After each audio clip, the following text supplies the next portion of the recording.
எந்த விஷயத்தை பற்றி பேச போகிறோம், யாரை பற்றி பேச போகிறோம் அப்படின்னு சொல்லி கேட்டோம் அப்படின்னா, கிரிக்கெட்டில் பொதுவாக எல்லா டீம் ஃபேன்ஸுமே அது மும்பையாக இருந்தாலும் சரி, சென்னையாக இருந்தாலும் சரி, ஆர்சிபியாக இருந்தாலும் சரி, நம்ம டீமோட மேட்ச் இருக்குது அப்படின்னா கண்டிப்பாக இன்றைக்கி நம்ம டீம் ஜெயிச்சே ஆகணும் அப்படின்னு சொல்லி தான் நினைப்பாங்க. பட் நேற்று மட்டும் பார்த்தோம் அப்படின்னா மும்பை இந்தியன்ஸ் ஃபேன்ஸே இன்னைக்கு மும்பை தோத்தணும்டா அப்படின்னு சொல்லி நினச்சிருப்பாங்க அப்படின்னே சொல்லலாம். ஏன்னா அதுக்கான ரிஃப்ளெக்ஷன் தான் பார்த்தோம் அப்படின்னா எக்ஸ் தளம் இருக்கு இல்லையா, எக்ஸ்லேயா இருந்தாலும் சரி, இல்லைனா மீம்ஸ்லேயா இருந்தாலும் சரி, மும்பை ஜெயித்ததை மும்பை ஃபேன்ஸ் இந்த அளவுக்கு செலிப்ரேட் பண்ணுறாங்க அப்படின்னே சொல்லலாம். ஸோ என்ன ரீசன் அதுக்கு பின்னாடி இருக்குது அப்படின்னு சொல்லி பார்க்கும்போது ஹாட்ரிக் பாண்டியா அப்படின்னு சொல்லக்கூடிய ஒரு பேர் தான். ஸோ ஒரு காலகட்டத்தில் பார்த்தோம் அப்படின்னா மும்பையினுடைய ஒரு நம்பிக்கை நட்சத்திரம் லாஸ்ட் லைனப்பில் தான் இறங்குவார். ஸோ ஹாட்ரிக் பாண்டியா இன்னும் இருக்கான்ப்பா, ஹாட்ரிக் பாண்டியா இருக்கிற வரைக்கும் ஜெயிச்சிடலாம், அவன் இருக்க வரைக்கும் ஒரு ஹோப் இருக்குது, முக்கியமான விக்கெட் போயிடுச்சு அப்படின்னாலும் கடைசி 2 ஓவர் நின்னா போதும், ஒரு 4-5 6 அடிச்சு டீமை வின் பண்ண கொடுத்துருவான் அப்படின்னு சொல்லிட்டு அந்த ஹோப்பை ஹாட்ரிக் பாண்டியா மேலே வச்சு ஹாட்ரிக் பாண்டியாவுக்கு ஃபேன்ஸ் ஆனவங்கலாம் ரொம்ப அதிகமானவங்க அப்படின்னு சொல்லலாம். இன்னும் சொல்ல போனோம் அப்படின்னா இன்டர்நேஷனல் கிரிக்கெட் இருக்கு இல்லையா, அதுக்கான டோரை ஹாட்ரிக் பாண்டியாக்கு ஓப்பன் பண்ணி கொடுத்த டீமே மும்பை இந்தியன்ஸ் அப்படின்னு தான் சொல்லணும். ஸோ அப்படிப்பட்ட மும்பை இந்தியன்ஸ்க்கு பார்த்தோம் அப்படின்னா குஜராத் டைட்டன்ஸ்லேருந்து மறுபடியும் கம்பேக் கொடுக்குறாரு. ஆஸ் எ பிளேயராக அவர் கம்பேக் கொடுத்துருந்தாரு அப்படின்னா அவரை மறுபடியும் மும்பை இந்தியன் ஃபேன்ஸ் இருக்காங்க இல்லையா, ரெட் கார்பெட் விரிச்சு வரவேற்றிருப்பாங்க. பட் ரோஹித் சர்மா கிட்ட இருக்கக்கூடிய கேப்டன்சி அப்படின்றது எனக்கு வேணும் அப்படின்ற அந்த ரூல்ஸ் இருக்கு இல்லையா, அதை போட்டு தான் உள்ளே வராரு.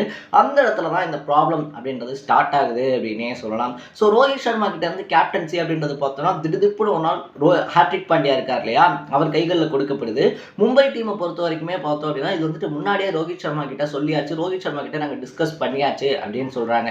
பட் ரோஹித் தரப்பு இருக்காங்க இல்லையா, அப்படி எந்த டிஸ்கஷனுமே என்கிட்ட நடக்க கிடையாது அப்படின்னு சொல்றாங்க.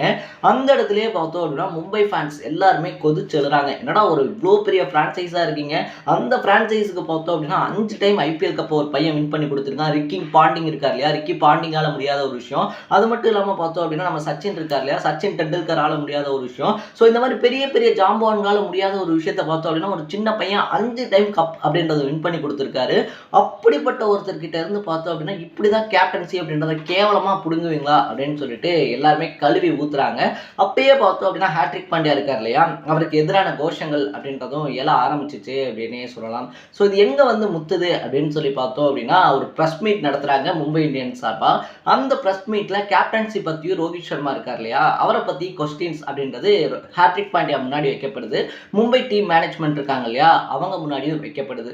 ஸோ அவங்கள பொறுத்த வரைக்குமே எதனால் ரோஹித்தை வந்துட்டு கேப்டன்ஷிப் அப்படின்றத வந்து மாற்றினீங்க, ஹாட்ரிக் பாண்டியாக்கு எதனால் கொடுத்தீங்க அப்படின்ற மாதிரியான கேள்விகள் தொடர்ந்து வைக்கிறாங்க. பட் ஹாட்ரிக்கில் ஆரம்பித்து மும்பை மேனேஜ்மெண்ட் வரைக்கும் பார்த்தோம் அப்படின்னா வாயை திறக்கல. ஃபைனலாக ஹாட்ரிக் பாண்டியா பார்த்தோம் அப்படின்னா ஒரு ஆட்டிடியூடோட என் கையை மீறி நடக்கக்கூடிய விஷயத்துக்கெலாம் நான் ஒன்றும் பண்ண முடியாதுங்க அப்படின்னு சொல்லும்போது அந்த இடத்துலையும் அந்த பொருள் அப்படின்றது ரொம்ப பெரிய விவாதமாச்சு. ஸோ இன்டர்நெட்லலாம் பார்த்தோம் அப்படின்னா ரோஹித் சர்மா நீங்கள் மும்பையில் விளாடுறது போல சிஎஸ்கேக்கே வந்துருங்க, சிஎஸ்கேலாம் உங்களுக்கான மதிப்பு இருக்கும் அப்படின்னு சொல்லிட்டு எல்லாரும் ரோஹித் மும்பையிலேருந்து சென்னைக்கு வந்து விளையாடணும் அப்படின்னு சொல்லிட்டு இன்க்ளூடிங் சென்னை ஃபேன்ஸ் ஆல்சோ பார்த்தோம் அப்படின்னா இப்படி ஒரு இடத்துல நீங்கள் விளையாடணும், இப்படி ஒரு டீமுக்காக நீங்கள் விளையாடணுன்ற அவசியமே கிடையாது, தூக்கி எறிஞ்சிட்டு வாங்க அப்படின்லாம் பேசிக்கிட்டு இருந்தாங்க. பட் அதையும் மீறி பார்த்தோம் அப்படின்னா இல்லை நம்ம இந்த டீமில் தான் இருக்கணும், இந்த டீமுக்கு தான் கான்ட்ரிபியூட் பண்ணணும் அப்படின்னு சொல்லிட்டு அந்த மனுஷன் இந்த மேட்ச் ஆடுறாரு. இந்த சீசனுடைய 5வது மேட்ச்சில் பார்த்தோம் அப்படின்னா குஜராத் டைட்டன்ஸும் மும்பை இந்தியன்ஸும் தான் மோதுறாங்க. ஒரு பக்கத்தில் ஹாட்ரிக் பாண்டியானுடைய பழைய டீம், இன்னொரு பக்கத்தில் சுப்மன் கில் இருக்கார் இல்லையா, அவருடைய புதிய கேப்டன்சியில் விளையாடக்கூடிய குஜராத் டைட்டன்ஸ், இன்னொரு பக்கத்தில் மும்பை இந்தியன்ஸ் ஹாட்ரிக் பாண்டியா தலைமையின் கீழே விளையாடுது அப்படின்னே சொல்லலாம். ஸோ ஃபர்ஸ்ட் பார்த்தோம் அப்படின்னா நம்ம குஜராத் டைட்டன்ஸ் இருக்காங்க இல்லையா, அவங்க தான் விளையாடுறாங்க. 169 ரன் தான் டார்கெட் வைக்கிறாங்க. 2 தமிழ் பிளேயர்ஸ் அந்த டீமில் விளையாடி இருக்காங்க, ஒருத்தர் சாய் சுதர்ஷன், இன்னொரு சாய் கிஷோர் அப்படின்னே சொல்லலாம். ஸோ சாய் சுதர்ஷனை பொறுத்த வரைக்குமே 45 ரன் அடிக்கிறாரு. சாய் கிஷோர் முக்கியமான விக்கெட்டான ரோஹித் சர்மாவுடைய விக்கெட் அப்படின்றத எடுக்கிறாங்க. இதை மீறி பெருசாக சொல்லிக்கக்கூடிய அளவுக்கு பார்த்தோம் அப்படின்னா பேட்டிங்கில் குஜராத் டைட்டன்ஸ்ல யாரும் பெருசாக பண்ணல அப்படின்னே சொல்லலாம். இதுக்கப்புறமா தான் பார்த்தோம் அப்படின்னா அந்த பவுலிங் இது இருக்கு இல்லையா, பவுலிங் இப்போ ஹாட்ரிக் பாண்டியா பண்ண ஒரு விஷயம் அப்படின்றதான் எல்லாத்தையுமே எரிச்சல் அடைய வச்சிருச்சு அப்படின்னே சொல்லலாம். ஏன்னா கிட்டத்தட்ட ரோஹித் சர்மா பார்த்தோம் அப்படின்னா அவர் கேப்டன்சி ஆரம்பிச்சதுலேருந்து அந்த 30 யார்ட் சர்க்கிள் அப்படின்னு சொல்லுவாங்க இல்லையா, முன்னாடி இருக்கக்கூடிய அந்த 30 யார்ட் சர்க்கிள் அப்படின்னு சொல்லுவாங்க, அங்கே நின்று தான் ஃபீல்டிங் அப்படின்றது பண்ணுவார். ஒரு சில மேட்சஸில் பார்த்தோம் அப்படின்னா பவுண்டரி லைன்ஸ்லேயே நின்றுருக்காரு. பட் மோஸ்ட்லி பார்த்தோம் அப்படின்னா அந்த 30 யார்ட் சர்க்கிள்குள்ளே தான் நிற்பார். திடுதிப்புன்னு ரோஹித் சர்மா பார்த்தோம் அப்படின்னா ரோஹித் சர்மா இருக்கார் இல்லையா, ரோஹித் சர்மாவை ஹாட்ரிக் பாண்டியா கை காட்டி என்ன சொல்றாரு அப்படின்னா நீங்க பின்னாடி போங்க அப்படின்னு சொல்றாரு. ரோஹித் சர்மா ஒரு பக்கம் அப்படியே ஸ்டன் ஆயிடுறாரு, யார் இவன் சொல்லிக்கிட்டு இருக்கான் அப்படின்னு சொல்லிட்டு அவருக்கு அவரை தான் சொல்றாங்க அப்படின்றது கூட புரியல.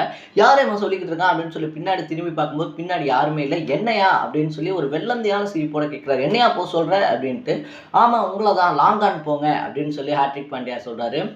அந்த இடத்துல ஒரு கேப்டனா கிட்டத்தட்ட அவர் கேப்டன்சி ஆரம்பிச்சதுலேருந்து 30 யார்ட் சர்க்கிள்குள்ளே நின்றுக்கிட்டு இருந்த ஒருத்தர் சிரிச்சுக்கிட்டே போயிட்டாரு லாங்கானுக்கு. பட் அவர் மனசுக்குள்ளே இருந்த வலி இருக்கு இல்லையா, அது எந்த அளவுக்கு இருந்திருக்கும்.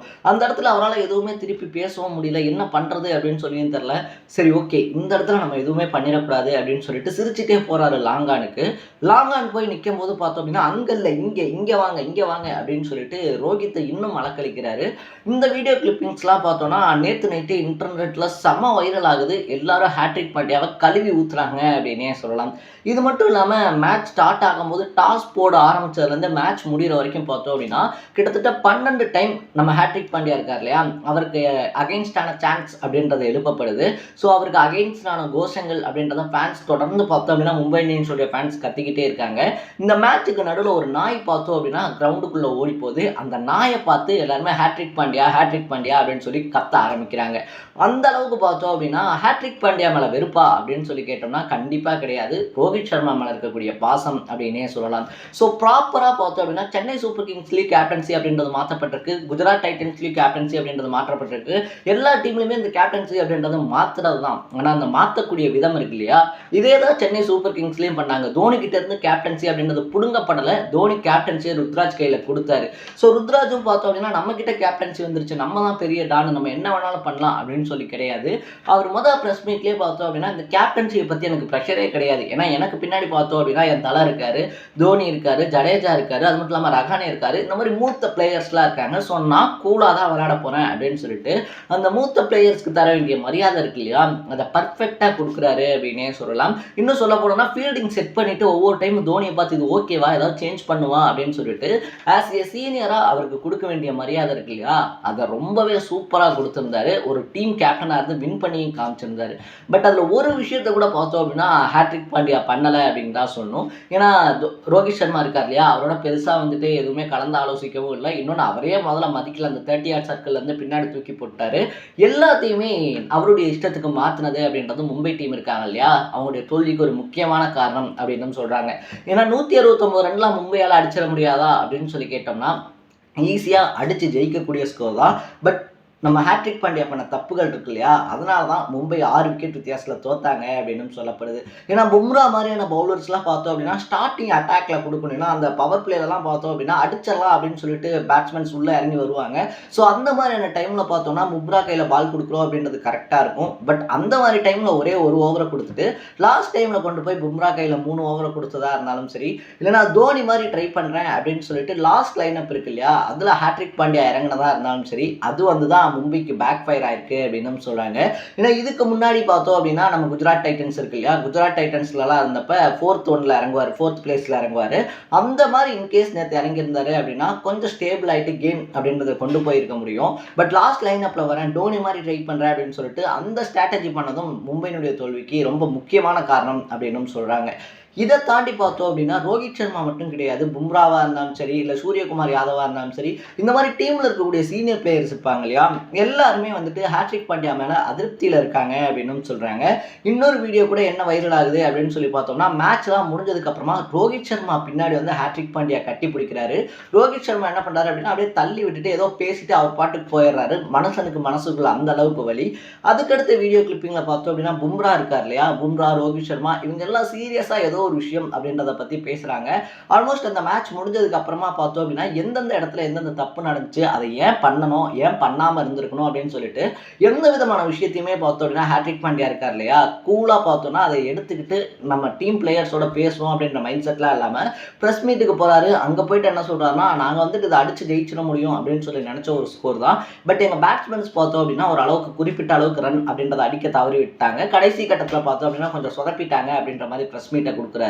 இன்னொரு பக்கத்துல நம்ம விளையாட குஜராத் டீம் தானே, இவனுங்களை பத்தி நமக்கு தெரியாதா அப்படின்னு சொல்லிட்டு அந்த ஸ்ட்ராட்டஜி இருக்கு இல்லையா, கேம் ஸ்ட்ராட்டஜி அப்படின்றத ஹேட்ரிக் பாண்டியா ரொம்ப மெத்தனமா பண்ணிட்டாரு. அதனாலதான் இந்த டைம் மும்பை தோத்துட்டாங்க அப்படின்னு சொல்லப்படுது. ஆல்மோஸ்ட் மும்பை கிட்டத்தட்ட இந்த லாஸ்ட் 12 சீசன்ஸ்ல பார்த்தோம் அப்படின்னா ஃபர்ஸ்ட் மேட்ச் ஜெயிச்சதே இல்லை. அது வேற மேட்ரு, அது வந்துட்டு வேற ஒரு ஜோன் அப்படின்னே சொல்லலாம். ஃபர்ஸ்ட் மேட்ச் இங்கே பெரிய பெரிய டீம்ஸ் தோற்றுருக்காங்க. ஆனால் என்ன பண்ணி தோக்குறோம், யாரை அவமானப்படுத்தி தோக்குறோம், என்ன தப்பு பண்ணி தோக்குறோன்றது இருக்கு இல்லையா, அதுதான் பாயிண்ட்டு அப்படின்னே சொல்லலாம். ஸோ இனிமேலாச்சு இந்த சோஷியல் மீடியாஸில் இவ்வளோ வறுத்தெடுத்ததுக்கு அப்புறமாச்சு ஹாட்ரிக் பாண்டியா கேப்டன்சி அப்படின்றத ஒழுங்காக பண்ணுவாரா, சீனியர் பிளேயரான ரோஹித் சர்மா இருக்கார் இல்லையா, அவர் உட்பட மற்ற சீனியர் பிளேயர்ஸ்க்கும் மரியாதை அப்படின்றத கொடுப்பாரான்றதை நம்ம வெயிட் பண்ணி தான் பார்க்கணும். இதை பற்றி உங்களுடைய பாயிண்ட் ஆஃப் வியூ என்ன அப்படின்றத கமெண்ட் செக்ஷனில் பதிவு பண்ணிவிட்டு மறக்காமல் நம்ம சேனலை சப்ஸ்கிரைப் பண்ணிக்கோங்க. நாளைக்கு இதே மாதிரி இன்னொரு இன்ட்ரெஸ்டிங்கான வீடியோட சந்திக்கலாம். Tata, bye by.